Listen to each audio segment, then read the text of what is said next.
Welcome everyone. Welcome everyone, and thank you very much for joining today this new brain webinar. So you may have noticed, in the spirit of starting this webinar, you may have noticed this AI generated music by our amazing colleague Cameron Nutt. Thank you very much to him.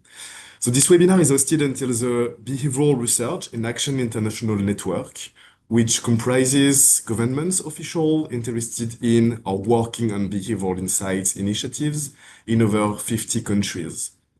This informal network fosters the exchange of good practice and mutual learning among policymakers and builds upon the long-standing partnership of the OECD with the international VI community in government and bilaterally.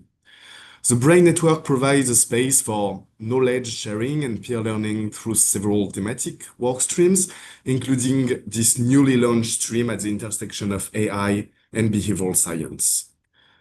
The goal of this work stream is to support public administration to link human behavior with AI tools and systems.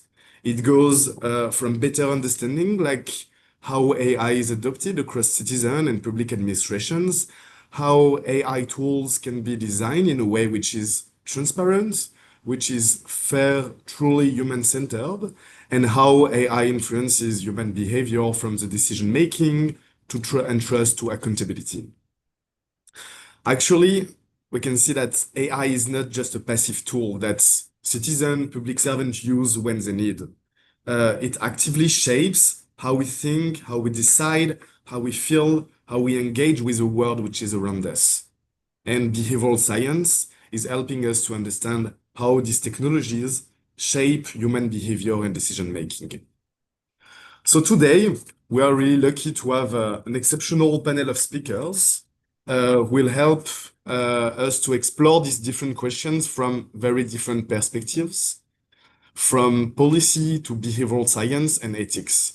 We will look at how governments can harness the potential of AI while keeping human behavior, judgment, well-being at the heart of governance. That said, the first speaker will be Ricardo Zapata today. Ricardo is a policy analyst at the Innovative, Digital and Open Government Division. He is the co-author of the OECD report Governing with Artificial Intelligence, which has been published in September 2025. He will now open the discussion and set the scene for this webinar by introducing the key insights from this report. Ricardo, thank you very much. The floor is yours. Thank you, Arnaud, and hi everyone. I hope you're all good. So I'm going to speak about this report that we launched a couple of months ago already. It's called Governing with AI. Can you go to the next slide, Harris? You can actually check the report here in this link or in this QR code. But before going into the meat of the report, I wanted just to highlight as introduction some of the relations between AI and human behavior that are documented by the report. Can you go to the next slide here? There are at least 5 different relations that I think are relevant, and you will see them across the content that I will be presenting after. So first is how AI is used to understand and shape behaviors. Here we see it in the responsible AI used to strengthen public governance and policymaking processes, or when AI is used to enhance service design and delivery. Another type of relation is how human behaviors have an impact in AI use.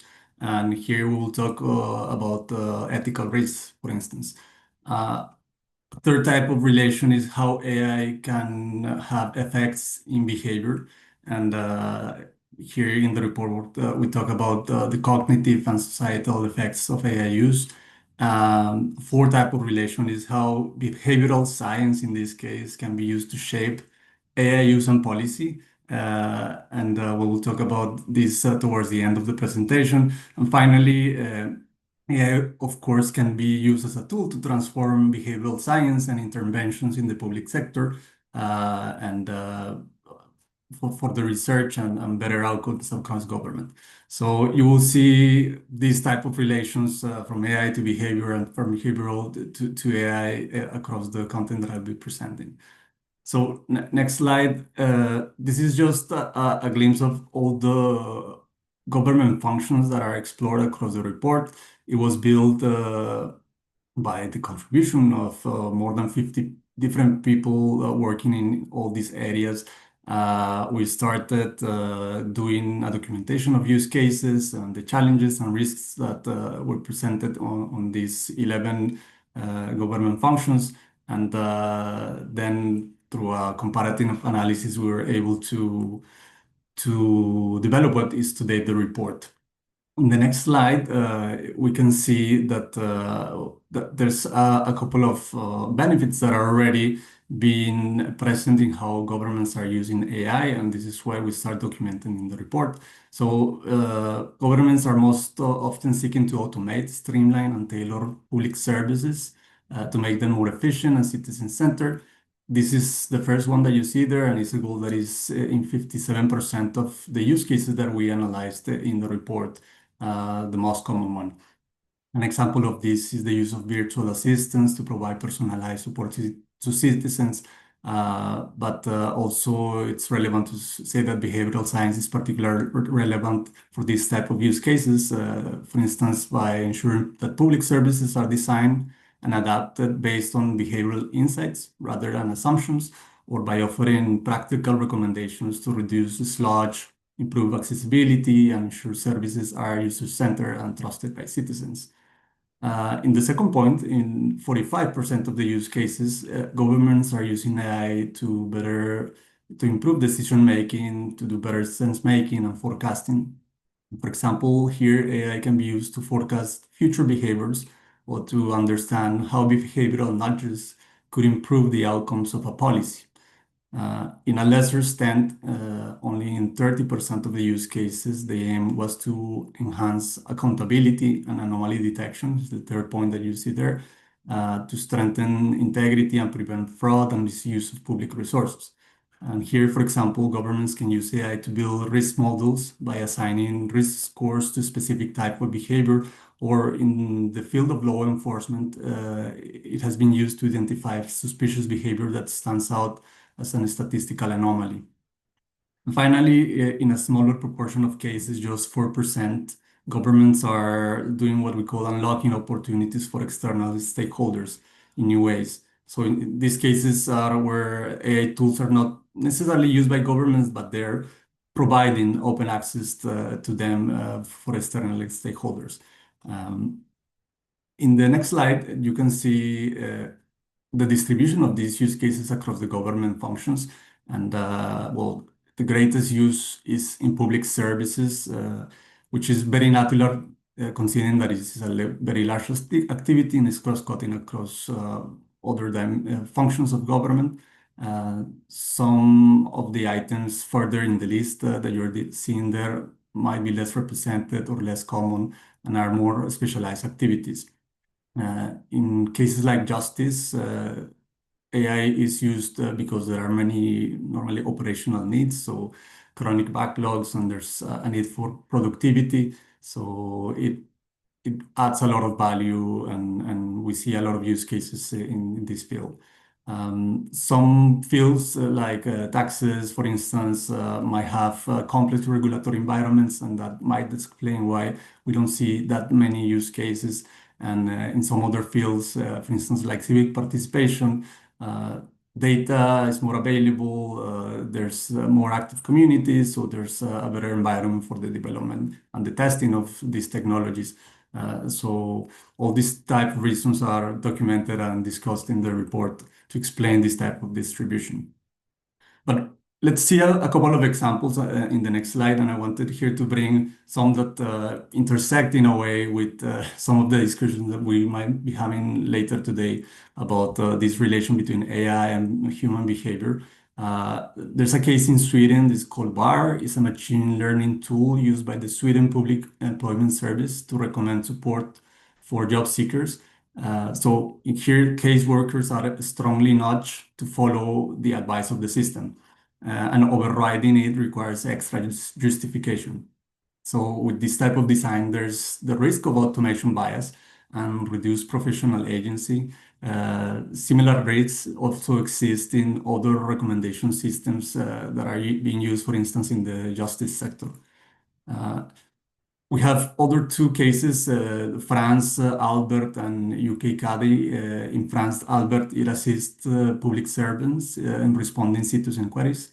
It searches for regulation, it summarizes information, it drafts report responses, and human agents then verify the final output and get in contact with the citizen. And very similarly happens in UK with the CADI use case. So this type of tools can lead to over-trust in AI outputs, especially under operational pressure. So in this type of cases, human in the loop and escalation protocols are very important to avoid this type of risks. And the last use case that I want to mention here is in Brazil. We have Alice, is an AI-powered system developed by the Controller General's Office. It is used to enhance oversight of public procurement. So it continually analyzes bids, contracts, and public notices in federal agencies. It identifies risks and irregularities in real time. And in this case, the system success depends on clear protocols for escalation, transparent documentation, and mechanisms for contesting AI-driven decisions. So it's a very similar case to the Sweden one. So these cases illustrate why understanding behavior is key for responsible and effective design of AI systems. There's complex and very important relations between both. And let's move on. I think the next slides can also help us to understand that. So besides the use, we also analyze the risks of AI use and what governments can do to mitigate them. There's the risk of ethical risk where AI can be used to infringe on rights and values such as privacy, fairness, and autonomy, particularly to bias data or lack of transparency. Think, for instance, of an AI classifying individuals based on behavior, a use case that is forbidden in some legislations, or cases where AI systems can be used to influence the outcome of elections and voter behavior. Governments also need to manage operational risks. So here we talk about technical failures, cybersecurity threats, and over-reliance on AI, what we call also automation bias. This can compromise accuracy, service quality, and service and decision making. Governments also must manage exclusion risks. So here, what we say is that AI could deepen digital divides if it's not designed in an inclusive way. So think, for instance, of the dominant representation of English in generative AI and how other languages can see lower quality results in the AI use that they're making. There's the risk also of public resistance, which is complex to manage when poor communication can undermine public support for AI in government.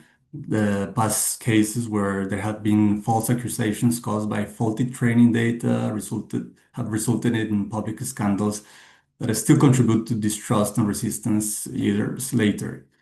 And finally, this is less often considered is what we call the risk of inaction, where governments can choose not to use an AI system, but they also need to take into consideration that it might open a gap between what they are offering, what the private sector can offer, and it can further erode trust in government. So besides the use, we also discuss in the next slide what we call the implementation challenges. And here, governments may face a lot of issues. So many projects remain stuck in their pilot phase with limited progress toward broader adoption. This is something that informally has been called pilotitis.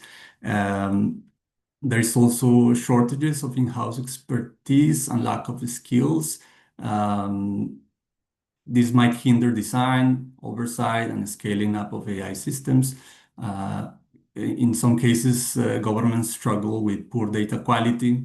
Uh, I remember in our last working party meeting, a delegate said that you need to first eat your data vegetables in order if you want to get your AI dessert, which was a nice, very colloquial representation of what poor data quality actually means for AI. You actually need to get data right before you want to implement a good AI system.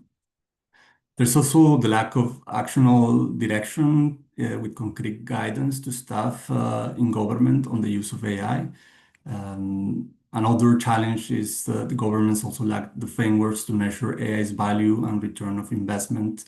And finally, the public administrations often apply requirements across the board that are too restrictive, rather than taking a risk-based approach or putting in place guidance for how to use AI instead of what not to do.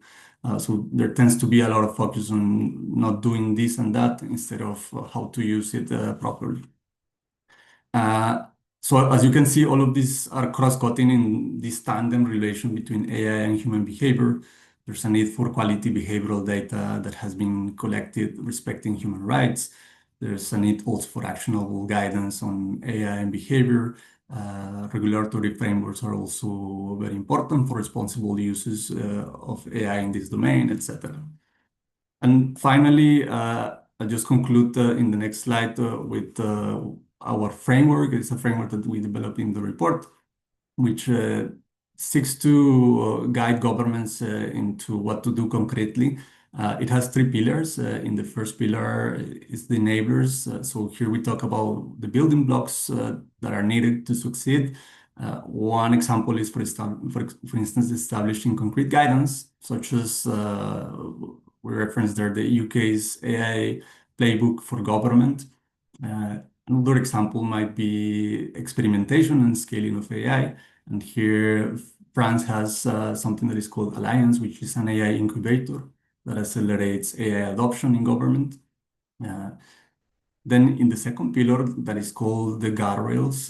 This one is where we want governments to guide the use of AI and ensure it is done in a trustworthy manner. And this can happen through binding rules, such as the European Union AI Act, or it can also happen through non-binding approaches. For example, in Ireland, there was these guidelines for the responsible use of AI in public service, which are not binding, but they guide concretely on how to use it. And the third pillar is the engagement pillar, which involves engaging different stakeholders, including the public and civil servants, etc., to ensure that all voices are heard and that the use of AI is trustworthy and it's meeting the needs of all these actors.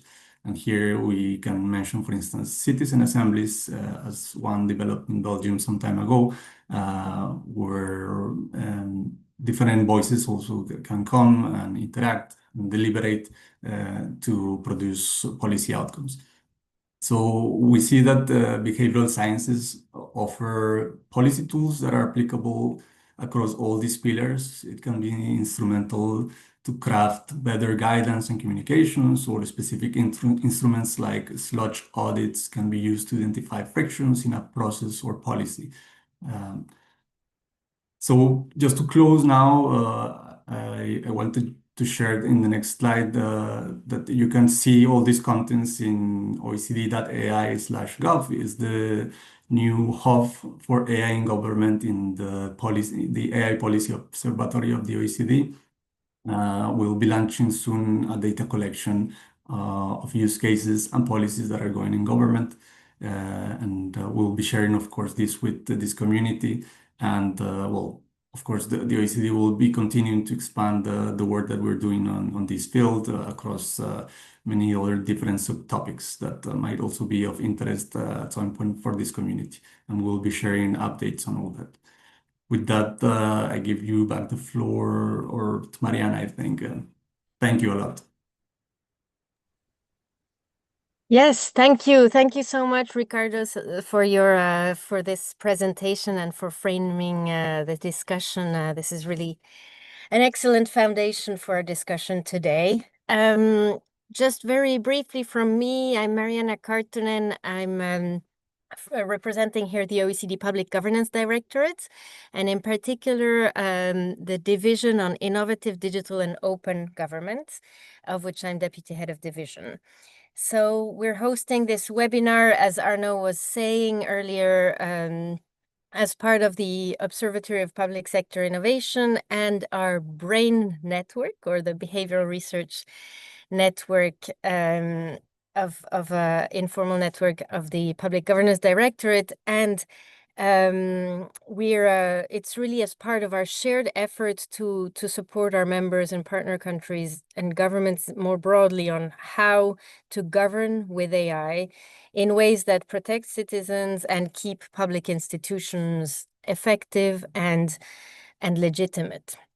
So before introducing our speakers, just let me set the scene with 3 points that I consider really most essential. First, the urgency for this discussion and for this conversation is real. We heard from Ricardo's presentation that our recent report shows governments are already making use of AI in core government functions, but many of these deployments still lack safeguards, in particular behavioral safeguards. They lack citizen trust design, as well as clear strategies of human oversight. And I like the pilotitis term. I think there's the broader, more proactive approach to really how the oversight and safeguards are guaranteed is still far behind. And at the same time, this is a reality while technical capabilities accelerate and don't slow down, right? Externally, experts, as many of you probably know better than I, confirm that models that design and improve other AIs could emerge as early as 2027, raising the probability of superintelligent systems advancing faster than public institutions can react. And this, as I understand, is not science fiction. It's a governance risk. If governments wait, I think governance really becomes reactive and not strategic. If institutions are late, citizens lose out, and democracy risks losing relevance. And that's the reality we're trying to address at the Public Governance Committee. The second point I want to underline is that governments must govern AI and govern with AI. Hence the title of our report. Because governments are not only regulators, but also users of AI, they must succeed at 2 roles simultaneously: governing AI with safeguards, transparency, and accountability, and at the same time governing with AI through deployments that improve services, protect rights, and reinforce the legitimacy of the state. If governments regulate without using AI responsibly, they lose credibility from within. And if they deploy AI without strong governance, they expose citizens to unaccountable systems. Either of these failures undermines equity, trust, and democratic stewardship. Here, behavioral science is essential. It separates AI that supports human judgment from AI that automates it away. It separates tools that empower citizens from tools that amplify bias or opacity. Without behavioral design, even well-intentioned AI can scale risk, not reduce it. So I really look forward to the conversations on that. Point 3 to finish from my side is that human behavior is the pivot for democratic relevance. AI subtly or not so subtly actually, is reshaping how decisions are made today and how citizens are experiencing government. Without behavioral insights, automation bias could override expertise. Cognitive offloading could erode public sector skills. Opaque systems may fracture trust, and citizens may feel governed by machines instead of institutions. Behavioral science builds AI that is transparent, intuitive, and centered on meaningful human oversight. It keeps public servants capable, not dependent. It keeps citizens empowered, not sidelined. Technology is not what's going to make governments trustworthy. It's behaviorally informed design of policies that will. So with those reflections, I allow me to introduce our outstanding speakers.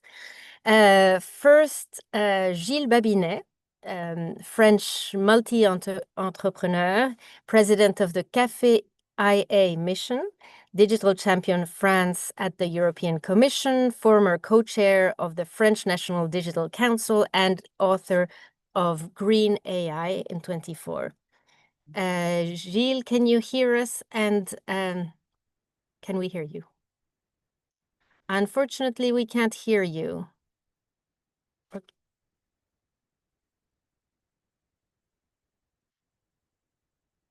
But good already that you hear us.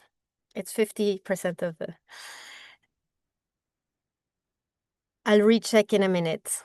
In the meantime, allow me to introduce Muriel Popa-Fabre, expert on generative AI policy and governance, co-lead of the Council of Europe's expert panel on the impacts of AI on freedom of expression, working at the intersection of tech and public policy to develop responsible AI solutions. Muriel, can you hear us? Yes, perfect. Very Super. happy to be here. Thank you. Thank And you. that should work for me as well. Wonderful. Thank you, Gilles. We hear you. And last but not least, Holly Marquez, behavioral scientist in the UK Cabinet Office, supporting the safe scaling of AI across more than 200 UK government organizations, and co-designer of a new framework to anticipate and mitigate AI risks arising from human-AI interactions. Holly, can you hear me? I can indeed. Thank you very much. Thank you very much. Welcome to all. And with that, Gilles, can I start with a first question to you? From your experience, what are the shifts that AI might trigger in the way public institutions work? And how can governments anticipate and adapt to these changes? Yeah, thank you for that. And thank you for having me. I think it's a very large question in general, because it completely depends whether you consider it on the short run or on the long run. Obviously, what most government, especially, and I mean, probably any government is productivity gain, at large, in the sense that you need that, because the financing is, for instance, in France, it's not really good, and therefore there are big hopes that we can create that. But obviously, as Ricardo and yourself framed it out, it's not only it's not enough to just have as a goal productivity. You need to make sure that you create the right check and balances, and here it becomes obviously a key challenge. But over time, I'm confident that we may have some interesting results there. And I think that it's on the longer run, one of the key questions is how you reshape not the interface services, but the public policies in itself. Because it's so powerful that you can't say, on one hand, you have the parliament which passes laws, and on the other, you have the administration which create the UI and the UX, which is probably trying to fit with the law.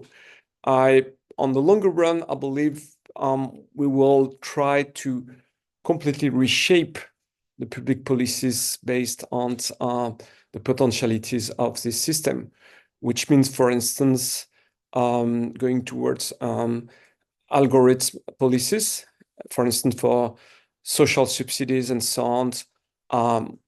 One would more rely on the algorithm than on human analysis, even though there will be check and balances. But it means that you need to have the trust of the citizens in general.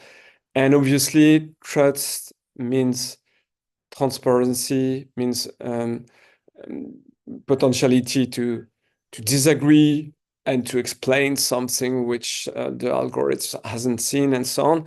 So I think it's, to me, the POC phases might be longer than we expect. At least it's what I see in France and in other countries as well, because to bring something which would be directly linked to the end user is extremely complex. So I believe that on the short run, what we will see is small productivity gain within the business process automation or the administrative process automation, thanks to AI. And on the longer run, going directly to the citizens, but through a process of reshaping, rethinking the policy and the administration experience. Thank you. That's very in line with what we've been observing as well. And I think it's a shame, but hopefully this can be done in a more ambitious way. In practice, how do current governments government AI initiatives take real human decision making into account? Have you seen any of that, and what could be done perhaps more to include it better from the start? Yeah, I mean, there are two personas, basically. You have the public servant, and you have the citizen, so to say. And what I see the most today is systems or practices that are 100% intermediated by humans. I spoke with a judge, for instance. He puts all the files into the model, and he basically prompts the case, and based on the answers, he goes to a specific chapter and dig in there himself.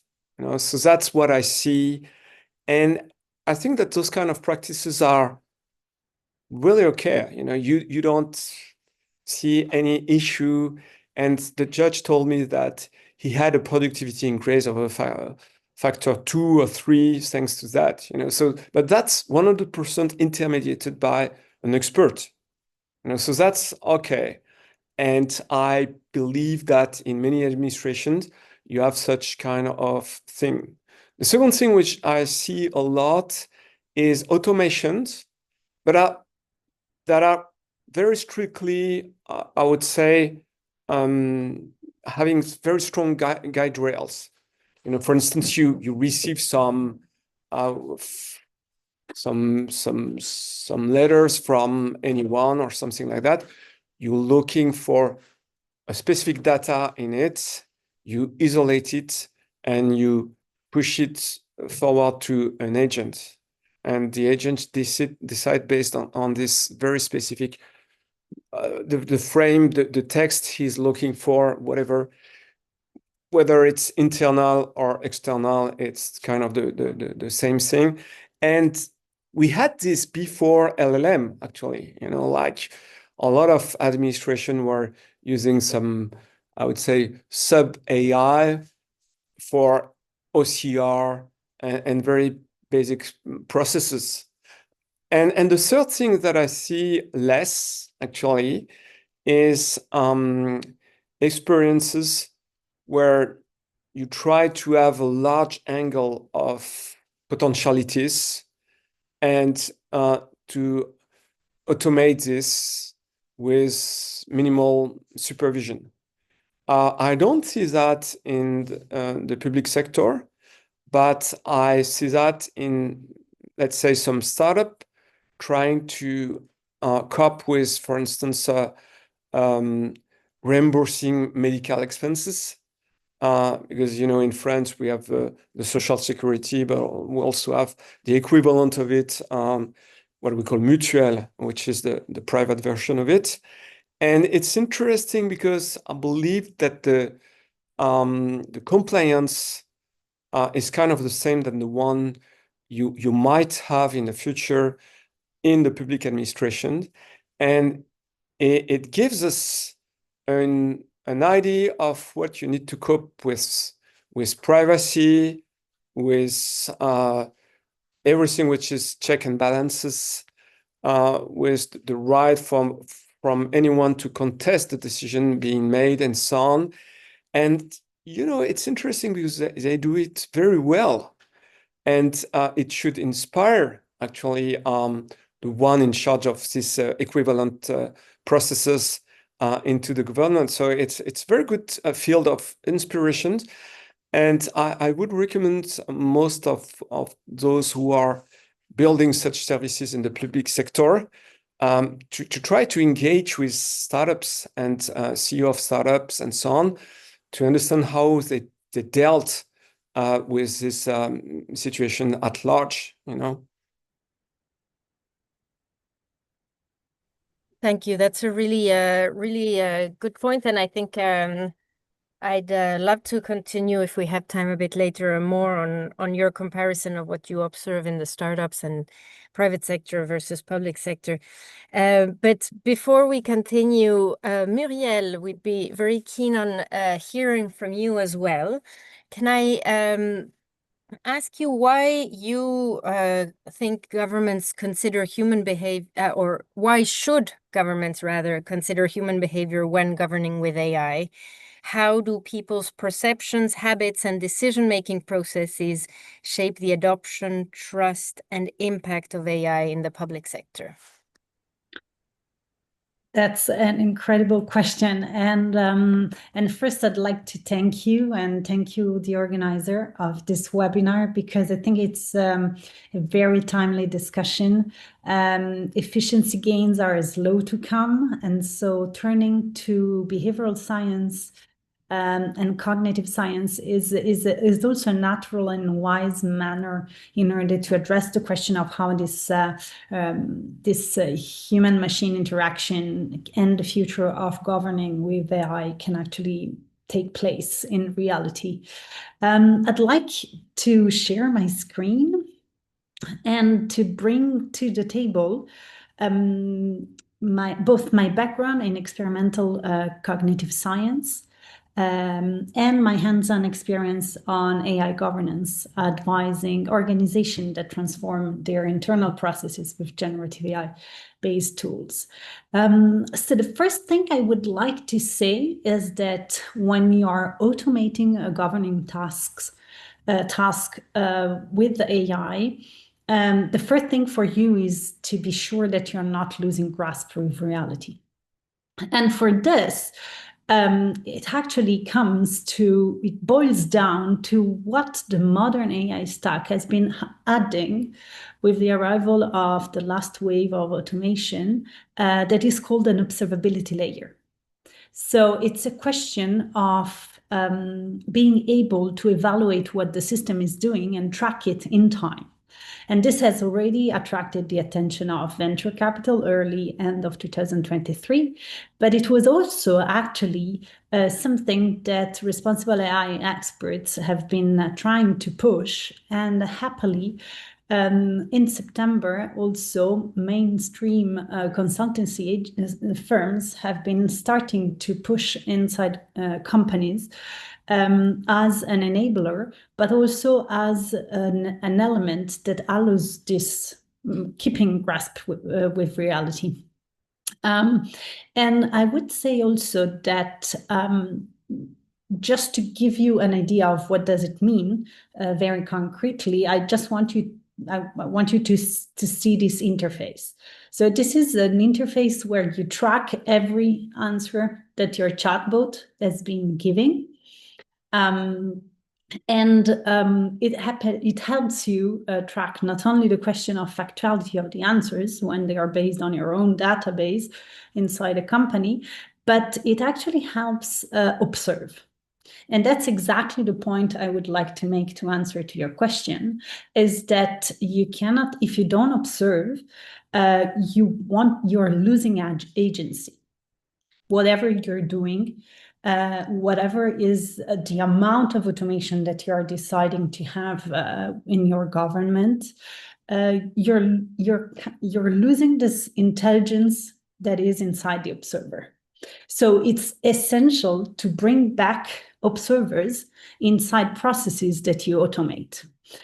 Very concretely, it also means that you, at the very beginning of your trip, even before the POC is launched, that's one of the secret sauce of successful POCs, is to have a clear idea of how you can do this observability. Have a clear idea of what kind of responses do you want to have from your, I see Holly is nodding, what kind of experience you want to have from what you're automating, and to create a gold standard.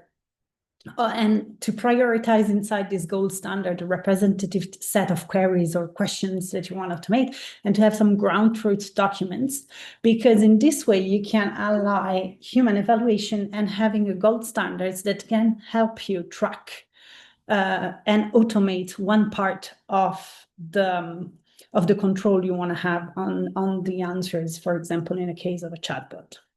And this is instrumental because we've been witnessing in the past many situations where actually this was not done in real time, like in the case of the LA Times.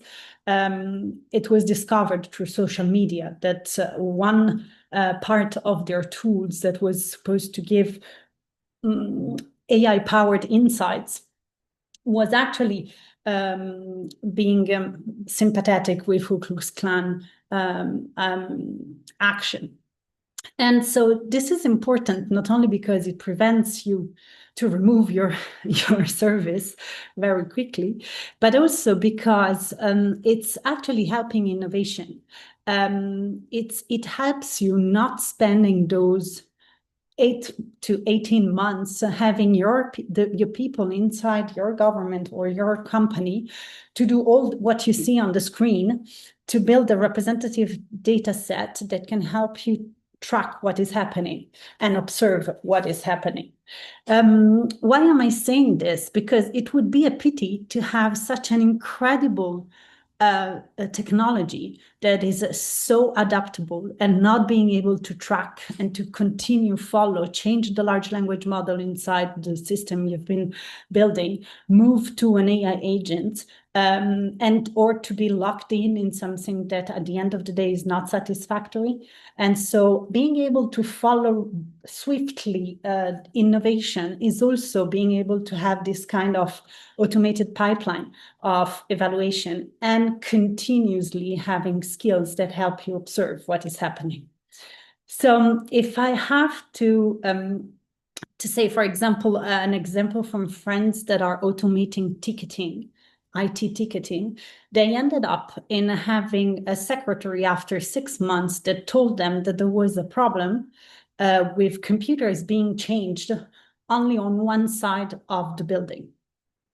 And they continuously were having problems with the ventilation. The computers were heating up because the cooling system was not working anymore.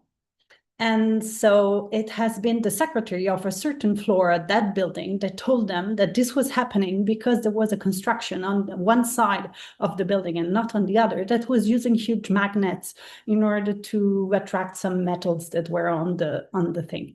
So this is an example to show that if you're not the observer of something, and you cannot understand the root causes of things. If you're not that intelligent, so sometimes it's in the observation.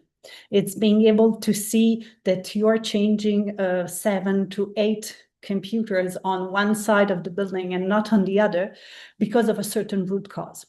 If you're not there on that floor, like the secretary is, it's very difficult that inside your computational system, you have decided to measure what is the position of the computer you're changing. Right? It doesn't feel evident that at the beginning of the trip you say, okay, let's track where is the computer that is having a problem in my IT ticketing automation. So this is a very simple example to show that if you don't have a grasp on reality, it's very difficult for you to understand what is happening. And so 2 last examples. This is observations of the amount of tokens that are being delivered by a chatbot that was implemented in an institution. And here you see that it's always going down. So the idea was to have a 24/24 service, but at the end of the day, nobody was using it during weekends. That's why it's so bumpy. And so this is just a very simple observation that is showing that when we project something, when we imagine an automation, we usually need the reality check in order to be sure that we're not just building something that is not answering reality. And other things you can discover through automations are much more critical. For example, having a feedback from what people are asked, the type here on the left, the type of queries that people are asking is the majority in this system was knowledge extraction. They wanted to extract knowledge fast in a fast and automated manner. But they then discovered that a little bit less than 1/4 of the questions were about explaining documents to people that should be expert on those documents. And so at the end of the day, what this observability gives you is the possibility to have a grasp on what is happening and to change the policies, like Gilles was introducing. They changed the way the explanations were done in their internal documents because they realized that actually they were not understandable from the people that should implement them to a large extent. And another example on the right is about internal document retrieval system for HR. And as you see the cake here, and you focus on the number of IT questions, and you compare it to the size of the harassment and grievance questions, this immediately jumped to the eyes of the HR people that were building the observability layer, because they realized that there was a huge amount of topics linked to harassment. And this is partly because when you ask a question to a chatbot, it has much less consequences than when you go and ask about what's the definition of harassment to your HR people in your company. But on the other side, they discovered that there was a huge problem inside their institution. So this is just the last example to show that if you don't observe situations, you may end up in losing agency in government and losing grasp with reality.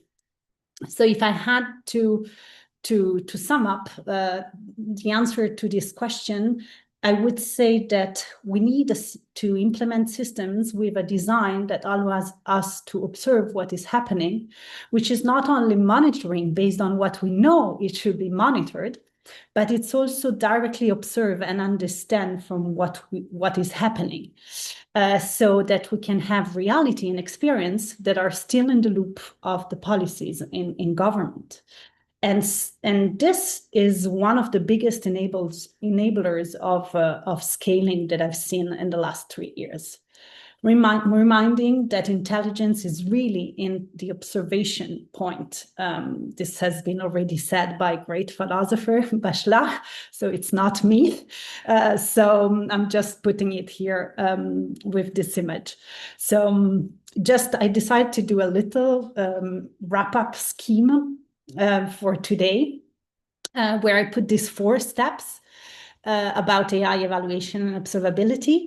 And I would say that the first is about observing automation and decide to track what is automated, but also the human behavioral aspects in order to discover what is happening, to evaluate and measure, so in order to gain that agency and that governance on what is being automated, and to preserve some part of human capture of the process, not only in observation, but also deciding, for example, that harassment at the end of the day, in the HR example, the organization I was working with decided not to allow the chatbot to answer those questions, so that people actually could go back to a human and speak out.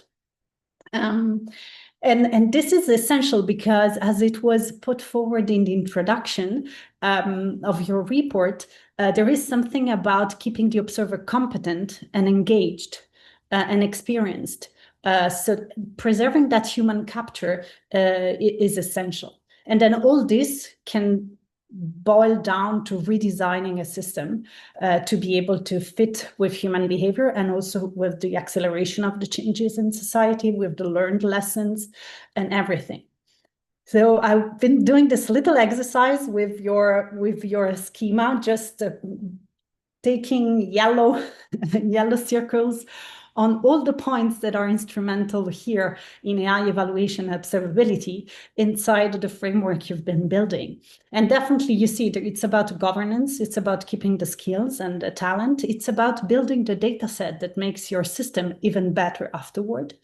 It's about cross-border engagement because you can compare with other countries. It's of course about having several levels of governance through observability and to manage the risks. That's the thing that your question brought to my mind. Thank you so much. And I'm sorry, I'd love to dive into with so many follow-up questions, but I'll stick to the scenario for now. So basically, based on your current research, moving away from this first question a bit more towards your work on cognitive offloading, what are the potential effects of cognitive offloading that AI could have on individuals and societies? And what implications might this have for public decision making? So thank you again, really, for this question. I'd like to spend a few minutes on documenting one of the first policy talk I gave, because I have a specific background. I was a full-blown researcher in cognitive neuroscience and its computational aspect in NLP till 4 years and a half ago. And the first time I was asked to give a policy recommendation was in April 2023, and I decided to talk about cognitive offloading, and so this is why I really attach a huge. I'm really attached to this kind of questions, and I'd like to spend some moments talking about cognitive capital. So the way economists have been framing generative AI is with the term cognitive automation, saying that basically what was previously done by cognitive functions or work of the brain in a very, very basic manner, very basic definition, could now, through the fact that you could automate language content generation, could be done by an AI system. And so I'd like to spend a few minutes on important learnings that come from the first cognitive automation that we witnessed with the arrival of GPS. Many people have been concentrating on one last summer study on cognitive offloading, but I'd like to leverage this 25 years of research on this specific question of automating spatial navigation. And I'd like to do this by taking the example what has been studied at University College of London for some times now through neuroimaging about what is taxi drivers, especially London taxi drivers, hippocampus, which is one of the elements inside a huge network that is actually driving spatial navigation. It happens that taxi drivers have a larger hippocampus compared to non-taxi driver. This has been brought back to the fact that they learn around 60,000 streets names, and they have a very, very strict exam to be able to prove that they can navigate swiftly just by memory without being helped either by a map or by a GPS. Across those 60,000 streets. What is interesting here of this study is that it has been brought again many layers of incremental experimental design in order to show that actually it's really about navigating in space, because buses that know very well London, but have a fixed route, don't have the same volumetry in the hippocampus. So it's interesting to see that there is a certain amount of evidence that shows that studying London taxi drivers can give good ideas about what is happening in Alzheimer's, which has the hippocampus as a starting step in several configurations.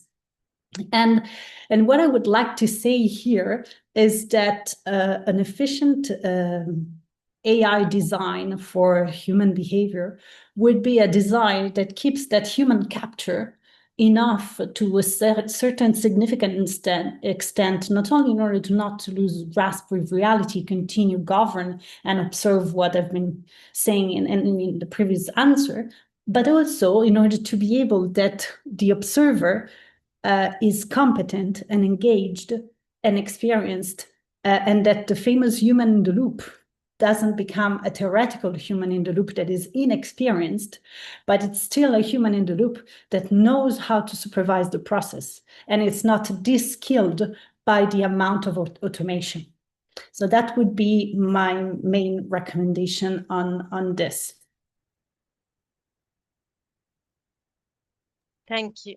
Thank you, Muriel. Thank you. I think that's a very good final thought, and I'm sure we'll come back to that again. Thank you. So, Holly, back to you now. How can governments identify and mitigate behavioral risks, such as automation bias, decision fatigue, or loss of agency, while ensuring meaningful human oversight and accountability? Lovely, thank you. What an interesting question, and a very long sentence for you. So a really important question. So, as you mentioned at the beginning, my role as a behavioural scientist in the UK government, and I've been working on AI adoption now for the last few years. I have a background in technology adoption.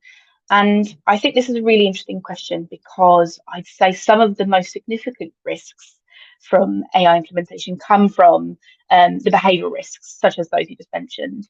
And really what they are when you think about them, or the way I think about them, is risks that are not from what you commonly hear about, you know, the big sort of disasters or attacks on governments or the limitations of AI, but actually I consider them to be hidden risks. So risks that come about from well-intentioned people using AI in their roles in teams and organizations.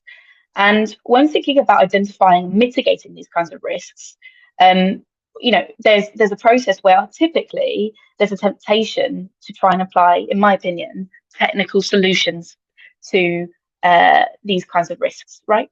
So you mentioned there around automation bias, loss of agency, decision fatigue. These are not risks that can be mitigated with technical solutions. such as better training data or guardrails. You can't mitigate behavioural risks in that way. So, for example, if people are concerned about loss of agency, you can't fix that through technical change. Likewise, these are inherent behavioural problems. And so you have to think about the system they happen in. So what does that mean for us? So I think just sharing a bit of the work that me and my team have done, which completely interacts with the work that's been reported in the report that's been published. It's so fascinating. I mean, the categories we've identified completely overlap. But what we've done in the work in UK government is looking at, okay, if we're going to be implementing AI tools across UK government. So I work within the Cabinet Office, which is the central coordinating government department in the UK government.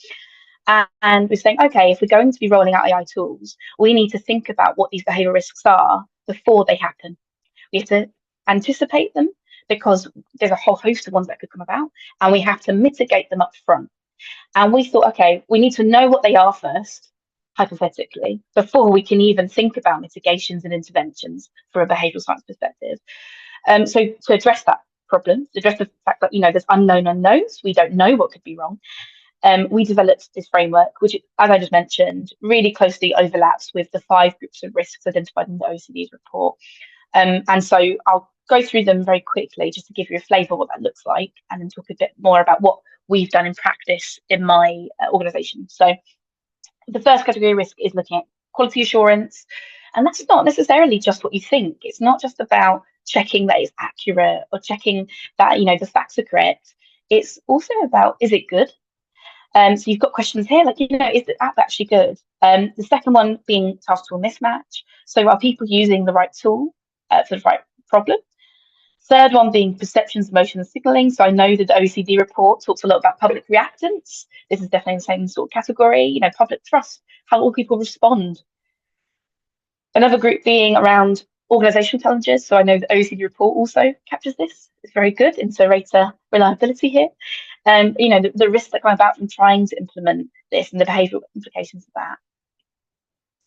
We have ethics, public trust being a critical element there. And then the final one is human connection and technological reliance. So what risks, as Muriel was just talking about, what's the impact for cognitive skills? What's the impact for expertise if we over-rely on these kinds of systems? The reason why I mention all these risks, and obviously we're talking about, how can governments identify and mitigate them, is that you need to know what they could possibly be before you could think about interventions.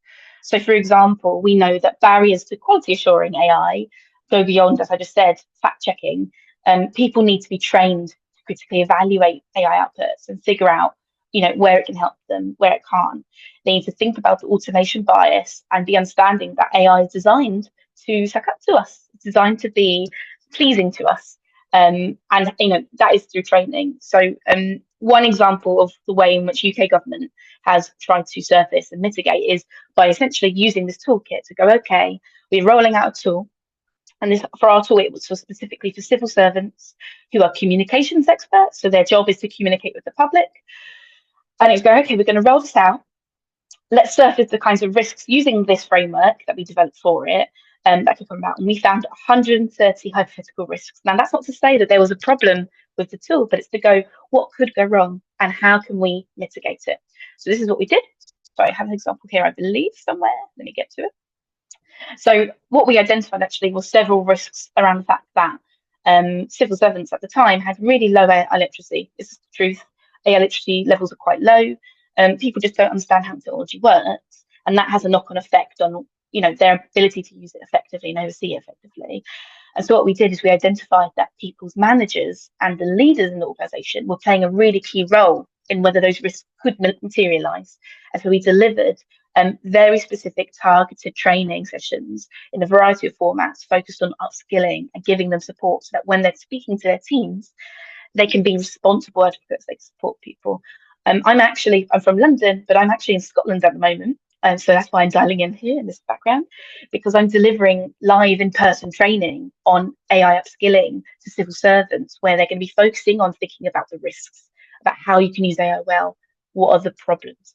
So it's around surfacing what the risk could be and then identifying the right solution for the risk.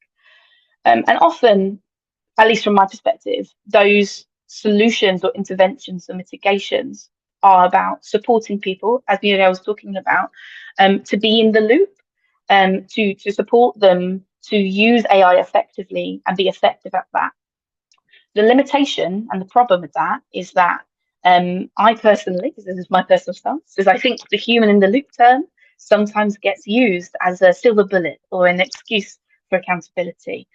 And I think, I was talking to this, a human can only be effective if they are set up to succeed. And I know the OECD report talks about this, that, people need to be enabled to be in the loop. It's not as simple as just expecting that they're going to be good overseers. One really good example, I think, is, someone who's stressed and they're time poor, they're very likely going to get an output from an AI tool and use it. And maybe they don't have the time to check it. They don't have the time to go and review it.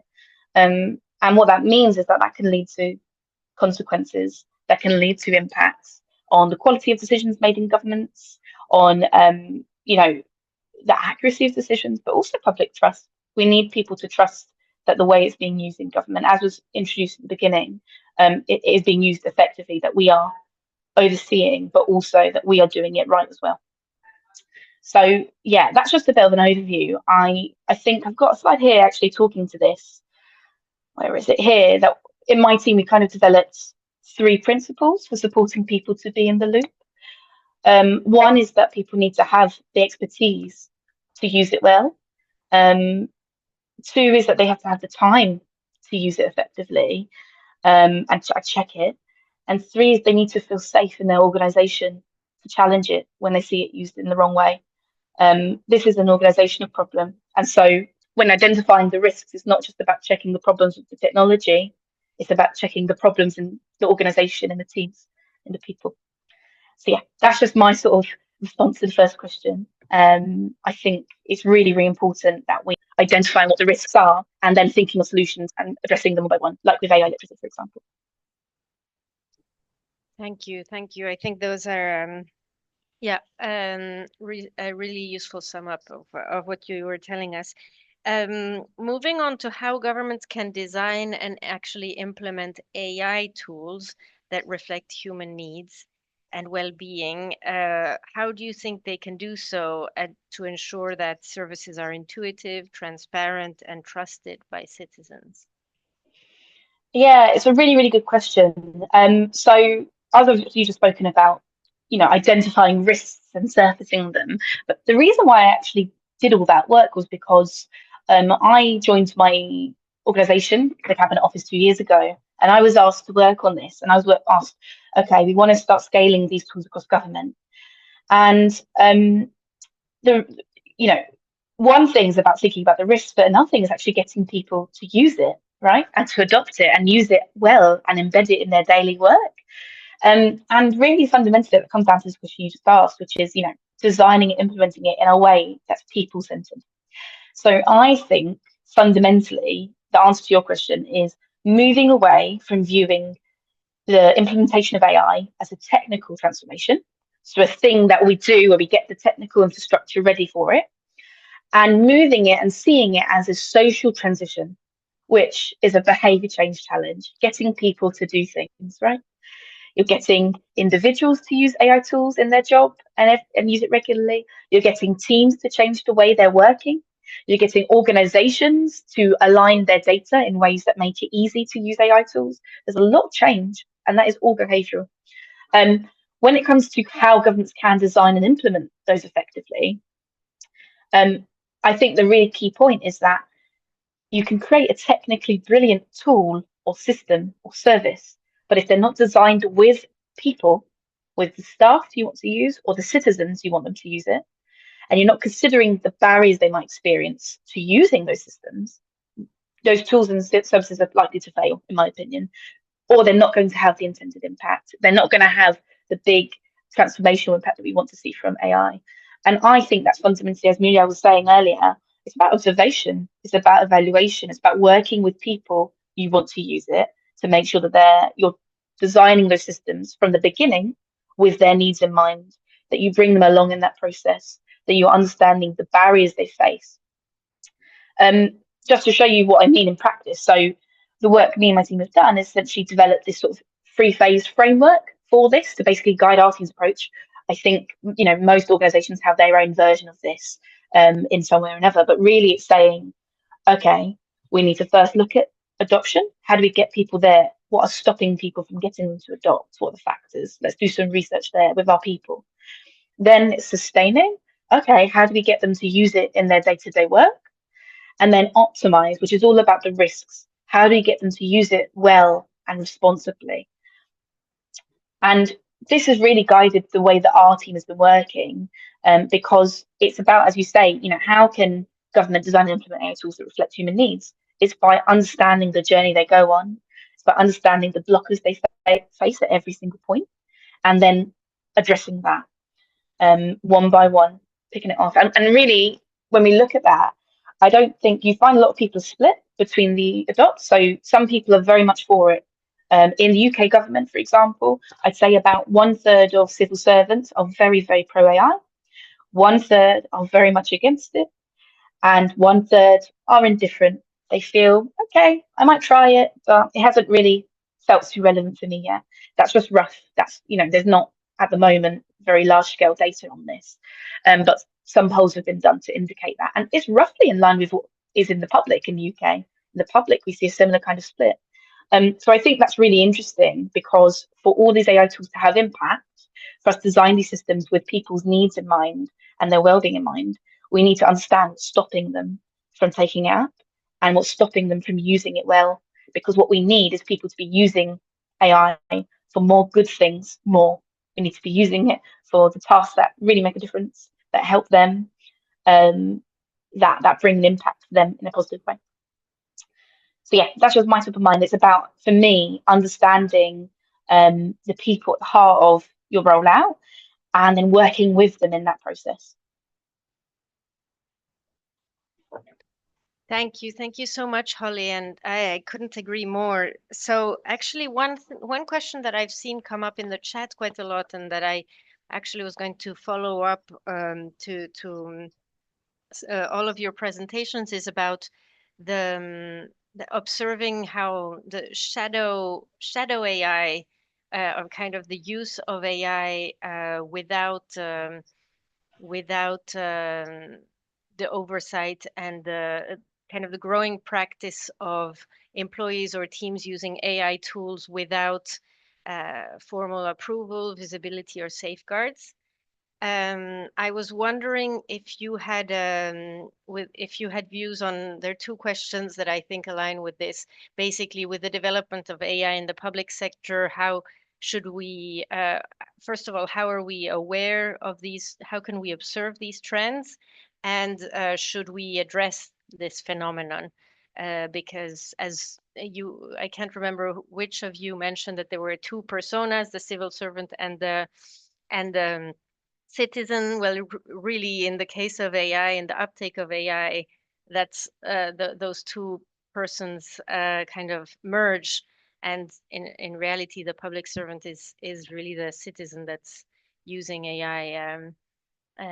So, any thoughts on this, and how governments could overcome this challenge? I can maybe say a word on that one, because there is a quite interesting thing which is currently happening at the DGFIP, which is the tax administration in France. And you know, this administration is I would say in general perceived as really efficient, because it's not very difficult to speak to an agent and to have advices on the, your tax filing. But there is a weird thing, is there is an asynchronicity in between the person who's being taxed, who uses obviously ChatGPT and other platforms of that kind, and the answer, you know, the person who's supposed to be the expert. And actually it's totally reversed, you know, because you can dig in all the chapters of the law, the what we call the rescrit, and many of the historicity of the fiscal system in France. And sometimes you get to the point where the person in charge basically says, you know what, let me check this and I'll call you back, which is frustrating for the agent at the end of the day. So they're trying to cope with it, but it's one of the things is that it makes the load on the civil servant most of the time, and there haven't been a real solution for that. One of the solutions would be to have a very strong model which has swallowed all the different, I would say, regulations on this, which is not the case yet, because it interacts with, let's say, so many judgments and all the things. So it's one thing that they are trying to deal with. And I have to say, I don't have the solution, but I can tell you that it's very, I would say, extremely present and pressing to the civil servant dealing with that. That's a really good example. Yeah, Holly, go ahead. Yeah, I think that's a really, really good example, and I think this is a really important question, because from my experience, so like I said, I work in UK government. I'm in a team that so we build AI tools in-house. We don't use we use obviously proprietary models, but we build the tools completely in-house, which is in the UK context quite unusual to be building it all ourselves and developing the expertise. And we often get asked, why don't we just procure outside, right? Now, it's not the question you're asking, but I'll get to it, I promise. What's really interesting is there is value in us understanding how people are using AI tools anonymously. So we monitor the usage of our AI tool anonymously so that we understand what people are using it for, how they're using it, and it informs iteratively the training we deliver, the support we give. So we understand in what organisation across government, because our tool is currently being used by 236 organisations. So, some of that will be 3 people in one organisation, some of it will be 300. So I have humility. But it's the point, there's value in understanding how people are using it. The risk is that in the shadow AI phenomena, one, you don't know how it's being used. You don't know around the data security issues. Think about government policy, the information that we know and it's going into these models, and there's no security around that. It's very dangerous. But I think fundamentally, to me as a behavioural scientist, it speaks to the barriers that people are facing in using AI. If we have organisations that don't have a culture that supports experimentation with AI tools and offers that to their staff, you're going to find people are responding as a result by using AI tools in this shadow way. Either that, or they don't feel safe using them, in their organisation. And I think that's really, really interesting. On the question of monitoring, like being able to track that, I think that's really, really hard. It's getting so sophisticated now. It's very hard to be able to know where people's using it in a way that's not sanctioned. But I do think fundamentally, when we see AI tools, at least from a UK government perspective, when we've seen AI tools be made available, we've definitely noted anecdotally people using less AI tools externally. And we've had people come to us and be honest about that privately. So yeah, it is a problem. And it's a big problem for public sector, because we need to know how people are using it, and we need to make sure that the information we hold and are using is secure. Maybe I can add on this a more governance perspective.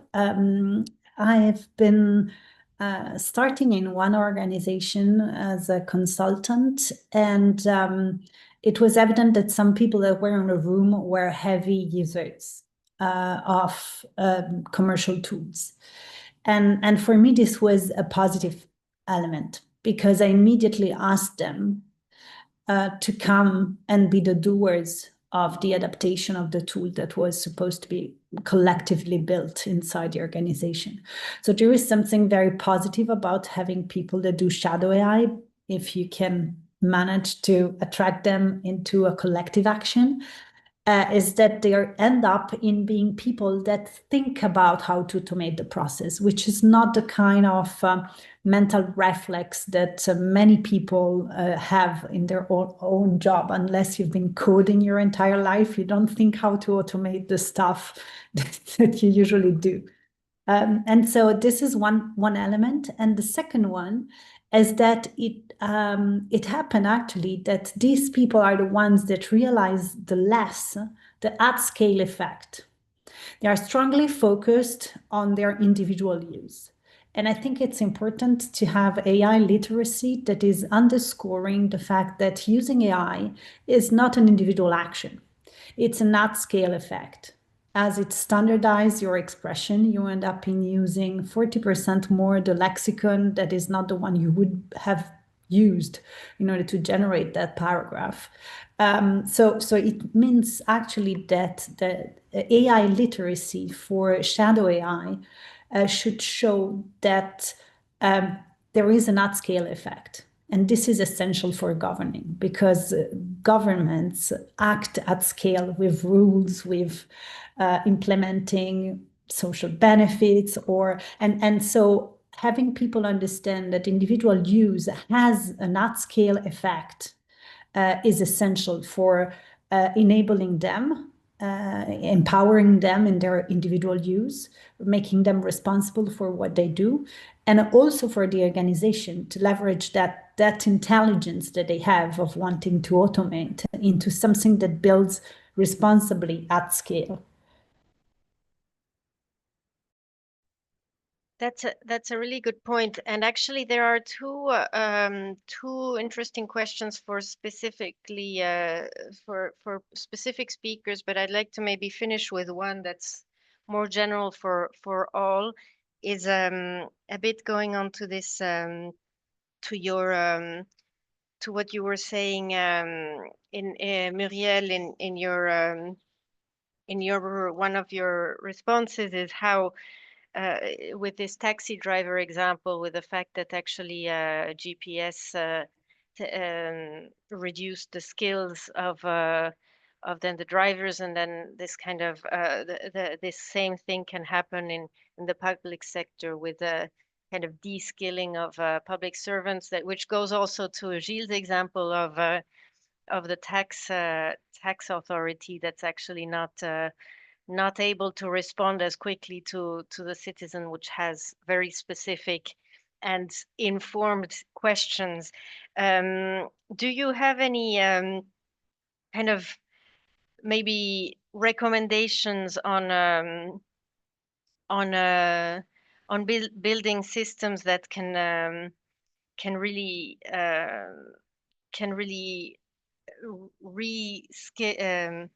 reskill the public servants in a ambitious way, and perhaps in an iterative way, perhaps with working with startups, as was mentioned, or with constant trainings, as was also mentioned, or some other perhaps broader strategies that could really help rethink the labor force of the public sector to respond to the needs of tomorrow, really, because those seem to be changing a lot.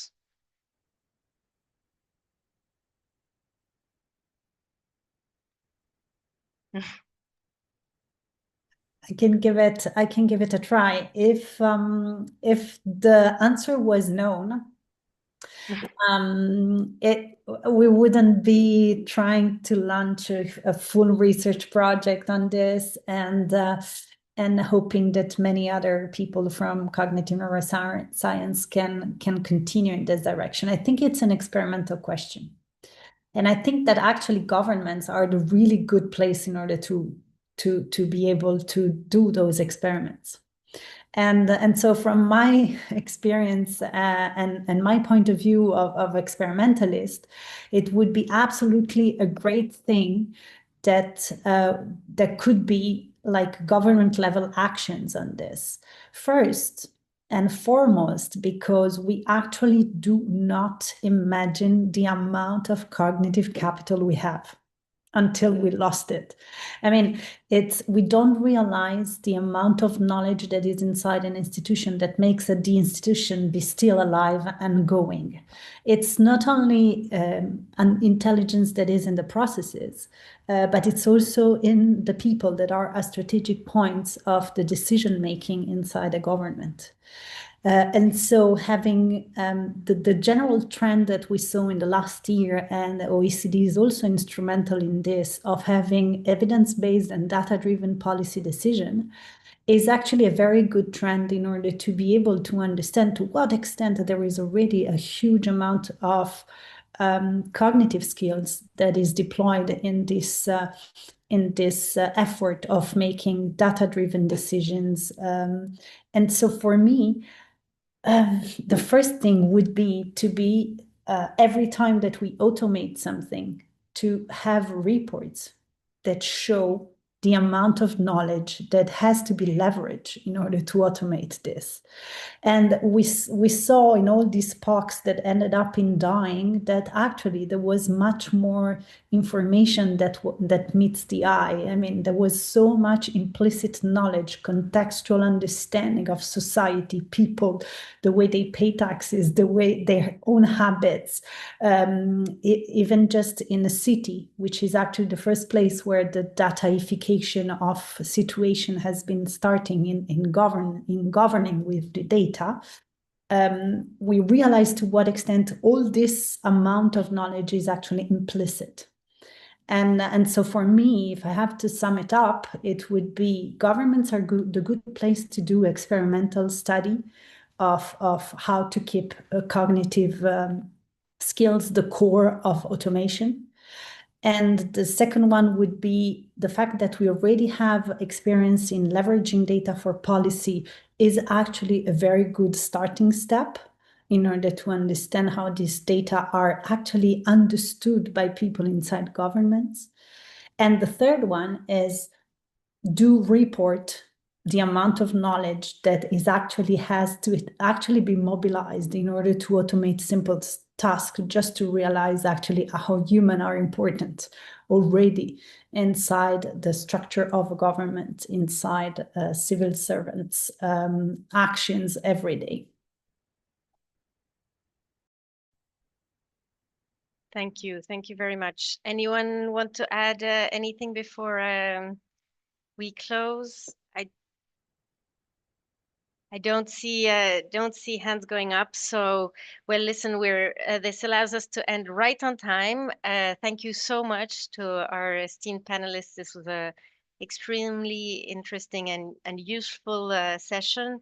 I think you'll agree with me that the discussion only highlighted how urgent the discussion is and this work is.